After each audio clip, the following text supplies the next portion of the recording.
سر ہاں جی میرا وعلیکم ایک چھوٹا السلام۔ سوال ہے، مجھے یہ کنفرم نہیں ہے کہ یہ مرزا کا اپنا دعویٰ ہے کہ میں غیر شرعی نبی ہوں یا یہ باقی لوگوں نے کیا ہے۔ تو جب ایک بندہ غیر شرعی نبی ہے، مطلب وہ نظام حیات، نظام زندگی، شریعت لے کے نہیں آیا، تو وہ کس حیثیت میں اس اسلام کی جو شریعت کے حصے ہیں ان کو وہ کیسے وہ منسوخ کر سکتا ہے، یا اسلام قرآن میں وہ ایسی وہ کرنے کی کوشش کرتا ہے؟ تو وہ تو خود سر اس کا خود اپنا جو ہے دین ایمان مشکوک ہو جاتا ہے اگر وہ ایسا کرتا ہے، جب وہ کہہ رہا ہے کہ میں ایک چیز لے کے ہی نہیں آیا اور پھر تعریف کرنے کی کوشش کرتا ہے یا کچھ چیزوں کو منسوخ کرتا ہے۔ تو اس بارے میں سر تھوڑی سی روشنی ڈالیں ذرا۔ جی ضرور روشنی ڈالتے ہیں جی، کون ڈالے گا ہمارے دونوں بھائیوں میں سے روشنی جی؟ عامر بھائی آپ انشاءاللہ ارشاد فرمائیں، جس کے بعد انشاءاللہ میں کچھ ایڈ کرنا ہو تو کروں گا جی۔ پیارے بھائی، میں وہ پروگرام سن تو نہیں سکا ہوں، مگر میرے ٹائٹل میری نظر سے گزرا تھا۔ وہ پروگرام امتیاز بھائی نے کیا ہے غلطی کا ازالہ پر۔ وہ ایک غلطی کا ازالہ سرٹیفکیٹ ہے کہ جو ان کا اوریجنل اپنا دعویٰ ہے، وہ الگ بات ہے۔ جو آپ نے سوال پوچھا ہے اس تناظر میں کہہ رہا ہوں، وہ الگ بات ہے کہ مرزا غلام احمد قادیانی نے 40 نمبر 3 میں اور 4 میں کھل کر یہ مان لیا ہے کہ جب یہ اعتراض کیا گیا علماء کی طرف سے کہ جو اشارت کاٹنے کا قرآن میں کہا گیا ہے، علماء بھی آپ کو پتا ہے پھر ڈیبیٹرز سے وہ پورے طریقے سے گھیرتے تھے تو قابو کر لیتے تھے، اور پھر مرزا قادیانی جذباتی ہو کے دعویٰ کرتا تھا اور پھر پھنس جاتا تھا اپنے ہی دعوے کی دلدل میں۔ تو علماء نے یہ سوال رکھا کہ بھائی ٹھیک ہے، اگر آپ کہتے ہیں قرآن میں لکھا ہے کہ اگر یہ ہم پر کوئی جھوٹی بات کہہ دیں تو نعوذ باللہ، تو ان کے دائیں ہاتھ سے جناب ہم پر ان کی اشارت کاٹ دیں تو پھر کوئی بھی تم میں سے بچانے والا نہ ہوگا۔ تو یہ تو 23 سال کی مدت ہونی چاہیے۔ سوری، علماء نے کہا یہ صاحب شریعت نبی کے بارے میں بات ہے، تم تو شریعت ہونے کا دعویٰ ہی نہیں کرتے، تم تو غیر تشریعی خود کو دعویٰ کرتے ہو، تو اس لیے تمہاری پکڑ نہیں ہوگی، یہ صاحب شریعت کی ہوتی ہے۔ میں قربان جاؤں اس وقت کے علماء پر، کیسے ماشاءاللہ ذہین لوگ تھے کہ انہوں نے کہا مرزا نو چونک چلے آ کے پھڑوائیے، تو انہوں نے کہہ دیتا دیکھو تم غیر تشریعی ہو، تمہاری پکڑ نہیں ہوگی، اگر تم نے اس دعوے میں اپنے آپ کو سچا ثابت کرنا ہے تو پھر شرعی ہونے کا دعویٰ، تشریعی ہونے کا دعویٰ کرو۔ انہوں نے کہا لو جی او پہ آ جائے سارا سسٹم، اے جائے میرا پہ دعویٰ 40 نمبر 3 اور 4 کے اندر کہہ دیا اگر میرے مخالف یہ کہیں کہ میں غیر تشریعی ہوں لہذا یہ شرط پوری نہیں ہوتی تو لو پھر میرے پر امر بھی آتا ہے اور نہیں بھی آتا ہے، اس اعتبار سے میں صاحب شریعت بھی ہوں، لو بیڑا غرق ہو گیا۔ البتہ جو 18 کی 211 ہے، ایک غلطی کا ازالہ روحانی خزائن 18 کا 211، اس میں اس نے کہا ہے خدا کی طرف سے علم غیب پایا، رسول اور نبی ہوں مگر بغیر کسی جدید شریعت کے۔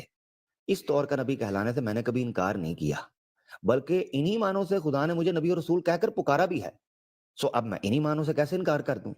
تو کہتا من نستم رسول و نیا وردہ امہ کتاب، تو وہ کہتا ہے میں ایسا رسول نہیں ہوں جو نئی کتاب لے کر آیا ہو، یہ وہ کہتے ہیں یعنی شریعت لے کے آیا ہو۔ ایک تو یہ نکتہ ہے کہ مرزا غلام احمد قادیانی نے خود کانٹراڈکٹری سٹیٹمنٹ دے دی، سیلف کانٹراڈکٹری سٹیٹمنٹ دے دی 40 نمبر 3 اور 4 میں۔ دوسرا بڑا مسئلہ ہے وہ یہ ہے کہ مرزا غلام احمد قادیانی نے اپنے مخالفین کی تکفیر کر دی۔ اب یہ آپ کہہ رہے ہوں گے کہ شریعت اور تشریع اور غیر تشریع کے موضوع پر تکفیر کا موضوع کیوں آ گیا؟ یہ یاد رکھنا چاہیے کہ مرزا غلام احمد قادیانی نے تریاق القلوب میں ایک سوال کا اعتراض کا بیسیکلی کہنا چاہیے جواب دیتے ہوئے یہ کہا ہے کہ تکفیر ایسے نبی کے انکار پر ہو سکتی ہے جو صاحب شریعت ہو، یہ پوائنٹ ہے۔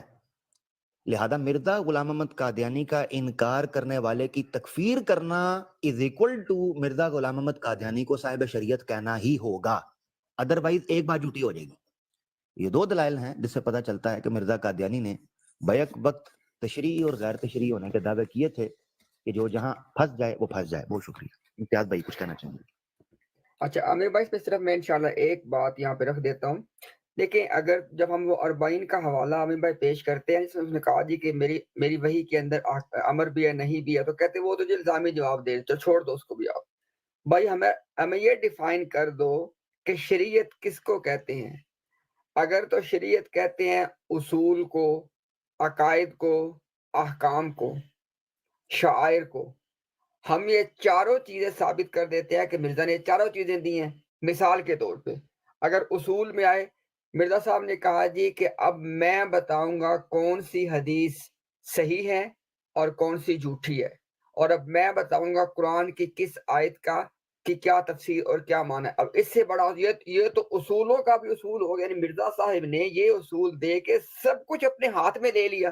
اچھا اگر عقائد کی بات آ جائے، اس کی ایک مثال بھی لے لیں، بروزی نبی کا عقیدہ، یہ نیا عقیدہ پیش کیا۔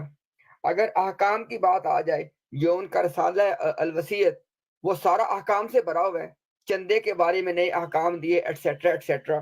اچھا اگر شاعر کی بات آ جائے تو قادیان کو ارض حرم سے بھی زیادہ فضیلت دے دی، اب یعنی کہ مکہ اور مدینہ سے بڑھ کے فضیلت ہے قادیان کی، نعوذ باللہ، یہ دیکھے شاعر بھی نئے دے دیے۔